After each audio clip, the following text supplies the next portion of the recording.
Hello everyone, welcome to another episode of Mind Map. Today's topic of discussion is capital market. First of all, we will discuss what is capital market. Then we will discuss about different types of capital market, participants and instruments in capital market, its importance, and lastly, challenges and concern. So first of all, let's discuss what is capital market. The capital market is a segment of the financial market where long-term loans or equity-backed securities are bought and sold.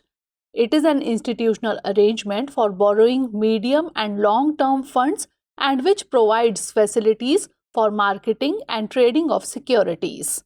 Lending or borrowing in capital market is done for a period of more than 365 days.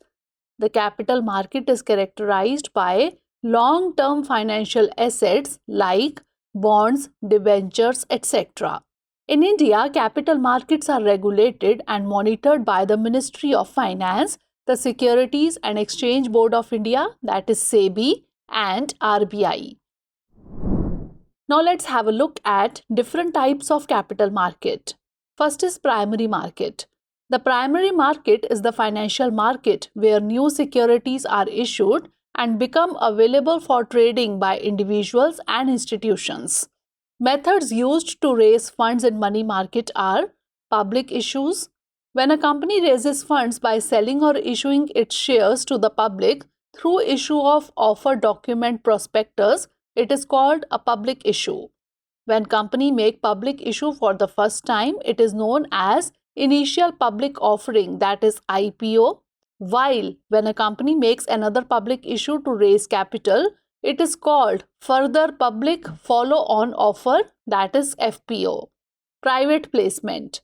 A private placement is a sale of stock, shares or bonds to pre-selected investors and institutions rather than publicly on the open market. And rights issue. A rights issue is a primary market offer to the existing shareholders to buy additional shares of the company on a pro rata basis within a specified date at a discounted price than the current market price. Next is secondary market. A secondary market is a marketplace where already issued financial securities, both shares and debt, can be bought and sold by the investors. A secondary market is also referred to as a stock market or stock exchange. Secondary market can be classified into stock exchange and over-the-counter market. Stock exchange. Stock exchanges are centralized platforms where securities are traded without any contact between buyer and seller. The securities in stock exchanges are bought and sold as per well-structured rules and regulations. Example, National Stock Exchange, that is NSE, and the Bombay Stock Exchange or BSE. Over-the-counter, that is OTC market. They are decentralized with participants trading among themselves. In the absence of regulatory oversight, OTC markets retain higher counterparty risk because the parties deal directly with each other. Example is foreign exchange market, that is Forex. Now let's discuss about participants and instruments in capital market. Firstly, we will discuss about participants in capital market. First are investors. Individual retail investors, individual participants, and institutional investors are mutual funds, pension funds, hedge funds, etc. Intermediaries. Stockbrokers act as an agent for buying and selling of securities. Investment bankers help in issuance of new stocks and bonds. Portfolio managers manage pooled funds from many investors. Registrars and transfer agents handle companies, shareholder records and transactions. And depository and depository participants hold securities in the electronic form. Regulators are SEBI, that is Securities and Exchange Board of India, which regulates and controls the Indian capital market. And RBI, that is Reserve Bank of India. It regulates the flow of funds in the market, especially from banks. Financial instruments issued in capital market are equity instruments, common stocks, ownership shares in a firm, preferred stocks, ownership shares with preferential dividend rights, and equity-linked savings schemes, mutual funds with tax benefits. Debt instruments. A debt instrument is a fixed income asset that allows the lender or giver to earn a fixed interest on it besides getting the principal back. Debt creates a legal obligation on the issuer to repay the borrowed sum along with interest to the lender on a timely basis. Debt instruments provide fixed and higher returns, thus giving them an edge over bank fixed deposits. And a debt instrument can be in paper or electronic form. Bonds. It is a contract between the investor and the borrower which represent investor's loan to borrower. They are generally issued by the government, central bank or large companies, are backed by a security. The bonds have a maturity date at the end of which investors are required to pay back the cumulative profit.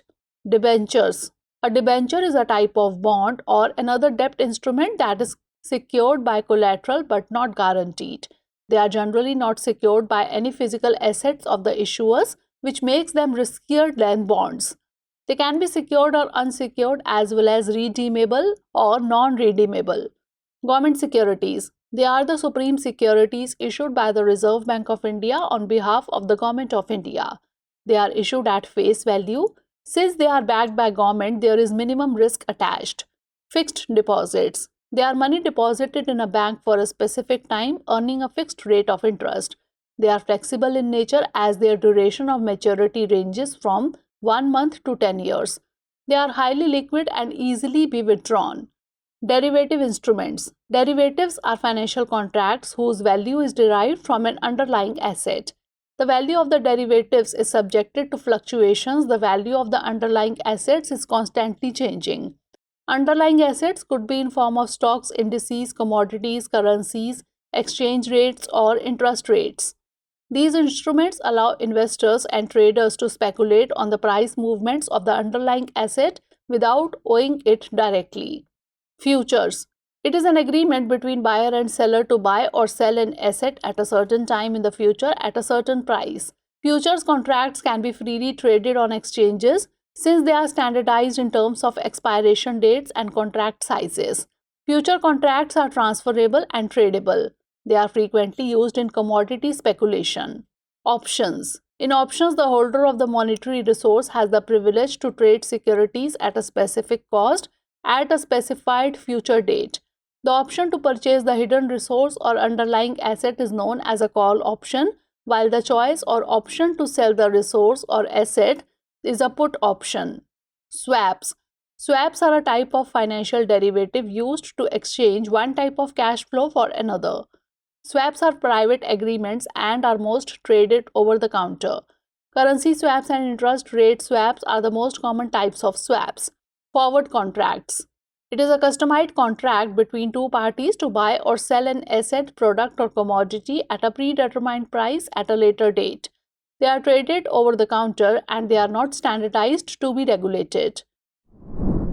Now moving on to importance of capital markets. Contributes to the economic growth of the country by enhancing the capital formation, provides opportunities for private investment into critical sectors of the economy. Capital market acts as a backbone of the infrastructure sector. A well-developed capital market is capable of attracting funds even from foreign countries, enables the expansion of industries due to higher availability of funds and contributes to diversification of businesses. A connecting channel between those who have funds and those who need funds, diversifies the funds which further contribute to reducing risk to the economy and providing stability.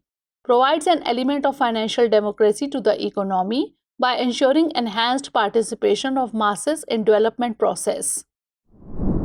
Now lastly, let's discuss about challenges and concerns.